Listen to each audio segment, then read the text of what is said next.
പെരിന്തൽമണ്ണയിൽ മുസ്ലിം league office ആക്രമിച്ചതിൽ പ്രതിഷേധിച്ച് പ്രഖ്യാപിച്ച ഹർത്താൽ പിൻവലിച്ചിരിക്കുന്നു. സന്തോഷം.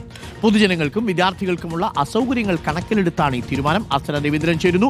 അർച്ചന, അത് മാതൃകാപരമായ ഒരു കാര്യമാണ്. ഇപ്പോൾ സമയം 8:26, ഏകദേശം 2.5 മണിക്കൂർ മാത്രമേ ഹർത്താൽ അവിടെ ഉണ്ടായിരുന്നുള്ളൂ. പക്ഷേ അപ്പോഴും അവിടെ മറ്റു പ്രശ്നങ്ങളൊന്നും ഉണ്ടായിരുന്നില്ല. കടകൾ തുറക്കാൻ അല്പം വൈകി എന്നത് ഒഴിച്ചു നിർത്തിയാൽ കടകളൊക്കെ തുറന്നു വരാനുള്ള സമയമേ ആകുന്നുള്ളൂ.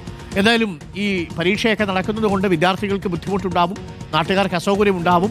ഇപ്പോൾ പെരിന്തൽമണ്ണയിലടക്കം UDF-ന് കിട്ടിയിരിക്കുന്ന രാഷ്ട്രീയ മുൻതൂക്കമുണ്ട്. അത് ദുരുപയോഗം ചെയ്യരുത് എന്നുള്ളതാണ് ലീഗ് നേതാക്കളുടെ തീരുമാനമെന്ന് തോന്നുന്നു. എന്തായാലും നല്ല തീരുമാനം അല്ലേ?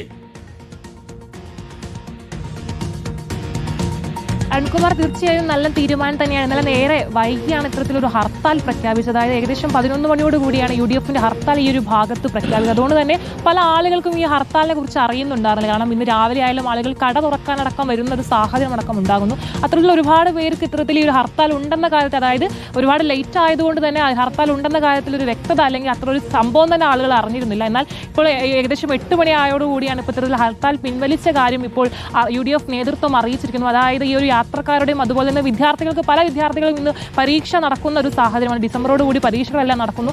അതുകൊണ്ട് തന്നെ ഈ ഹർത്താൽ പൂർണ്ണമായും പിൻവലിക്കുന്ന ഒരു ഘട്ടം തന്നെയാണ് ഈ ആളുകൾ അല്ല UDF നേതൃത്വം അടക്കം നമ്മളോട് അറിയിക്കുന്നത്. എന്തായാലും നമുക്കറിയാം, ഈ ഒരു ഏകദേശം 30 വർഷത്തോളമായി LDF ഭരിക്കുന്ന ഒരു നഗരസഭയായിരുന്നു ഇത്തരത്തിലൊരു പെരിന്തൽമണ്ണ നഗരസഭ എന്ന് പറയുന്നത്. ആ നഗരസഭയിൽ UDF നേതൃത്വം ഈ കൊല്ലം വന്നതോടുകൂടിയാണ് അത്തരത്തിലൊരു ആഹ്ലാദ പ്രകടനം ഈ ഒരു ഭാഗത്ത് ഇന്നലെ ഉണ്ടായതും വലിയൊരു സംഘടനകൾക്ക്, രണ്ട് ഭാഗത്തു നിന്നും വലിയൊരു സംഘടനകൾക്ക് കാരണമാകുന്നു. എന്തായാലും ഇപ്പോൾ ആ ഹർത്താൽ അടക്കം ഒരു പിൻവലിച്ച ഒരു സാഹചര്യം തന്നെയാണ്. Thank you Archana, thank you. അപ്പോൾ പെരിന്തൽമണ്ണയിൽ നിന്ന് വന്ന നല്ല വാർത്ത, പെരിന്തൽമണ്ണയിൽ UDF പ്രഖ്യാപിച്ചിരിക്കുന്ന ഹർത്താൽ പിൻവലിച്ചിരിക്കുന്നു എന്നുള്ളതാണ്. നാട്ടുകാരുടെ അസൗകര്യവും വിദ്യാർത്ഥികൾക്ക് പരീക്ഷ എഴുതണം എന്നുള്ളത് കൊണ്ട് ആ അസൗകര്യവും കൂടി കണക്കിലെടുത്തുകൊണ്ടാണ് ഇപ്പോൾ തീരുമാനം വന്നിരിക്കുന്നത്. മാതൃകാപരമായ തീരുമാനം. ഇങ്ങനെയുള്ള തീരുമാനങ്ങളാണ് നമ്മൾ സ്വീകരിക്കുക.